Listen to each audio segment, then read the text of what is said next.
কল্পনায় সফল হওয়ার চেয়ে বাস্তবে ব্যর্থ হওয়া ভালো। জীবনে ভুল করাও দরকার, ঠিকটাকে উপলব্ধি করার জন্য। আমাদের এটা মেনে নিতে হবে যে আমরা সব সময় সঠিক সিদ্ধান্ত নিব না। আমরা কখনো কখনো রাজকীয়ভাবে ক্ষতিগ্রস্ত হব। বুঝতে পারবো যে ব্যর্থতা সাফল্যের বিপরীত নয়, এটি সাফল্যের অংশ। যদি তুমি কখনো অপমানিত বোধ করো, তবে অপরকে সেটা বুঝতে দেবে না। সবাইকে অপমানের জবাব চর মেরে দেওয়া যায় না। মাঝে মাঝে যোগ্য জবাব কাজের মাধ্যমেও দিতে হয়।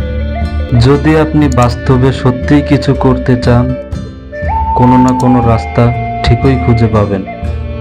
আর না যদি কিছু করতে চান, তাহলে আপনি অজুহাতও ঠিকই খুঁজে পাবেন।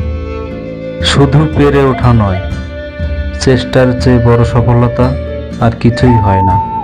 সাহস মানে ভয় না থাকা নয়, সাহস মানে ভয় থাকা সত্ত্বেও তাকে জয় করার চেষ্টায় আত্মবিশ্বাস নিয়ে এগিয়ে চলা। সামনে এগিয়ে যাওয়ার মূল মন্ত্র হলো শুরু করা। সাময়িক ভালোর জন্য কোনো বড় পদক্ষেপ নিও না, হতে পারে সেটাই তোমার স্থায়ী কোনো ক্ষতির কারণ। নিজেকে নিজেই টেনে তুলতে হবে, কেউ আসবে না ভরসা হতে। যদিও কেউ আসে, তবে হয় তোমাকে ভেঙে দেবে, না হয় দুর্বল করে দেবে। এই পৃথিবী কখনো খারাপ মানুষের খারাপ কর্মের জন্য ধ্বংস হবে না। যারা খারাপ মানুষের খারাপ কর্ম দেখেও কিছু করে না, তাদের জন্যই পৃথিবী ধ্বংস হবে।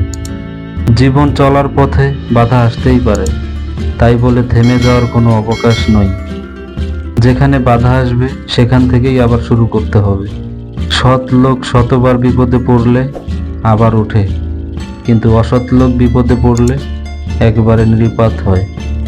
জীবনে দুটি দুঃখ আছে, একটি হলো তোমার ইচ্ছা অপূর্ণ থাকা, অন্যটি হলো ইচ্ছা পূর্ণ হলে আরেকটির প্রত্যাশা করা। কাউকে সারা জীবন কাছে পেতে চাও? তাহলে প্রেম দিয়ে নয়, বন্ধুত্ব দিয়ে আগলে রাখো। কারণ প্রেম একদিন হারিয়ে যাবে, কিন্তু বন্ধুত্ব কোনোদিন হারায় না। আমরা ভাবি দেশে যত ছেলে পাশ হচ্ছে তত শিক্ষার বিস্তার হচ্ছে। পাশ করা, শিক্ষিত হওয়া এক বস্তু নয়, এ সত্য স্বীকার করতে আমরা কুণ্ঠিত হই। তুমি যখন প্রেমে পড়বে, তখন আর তোমার ঘুমাতে ইচ্ছে করবে না, কারণ তখন তোমার বাস্তব জীবন স্বপ্নের চেয়েও আনন্দময় হবে। সাফল্যের কোনো গোপন রহস্য নেই, এটি প্রস্তুতি, কঠোর পরিশ্রম এবং ব্যর্থতা থেকে শেখার ফলাফল। সকালে উঠে প্রথম চিন্তা হোক যেটা আপনি অর্জন করতে চান। মনে রেখো, তোমার প্রতিটি সংকল্পই তোমার ভাগ্য নির্ধারণ করে। সফলতা আপনাকে খুঁজে বের করবে না, আপনাকেই বের হতে হবে এবং সফলতাকে খুঁজে বের করতে হবে।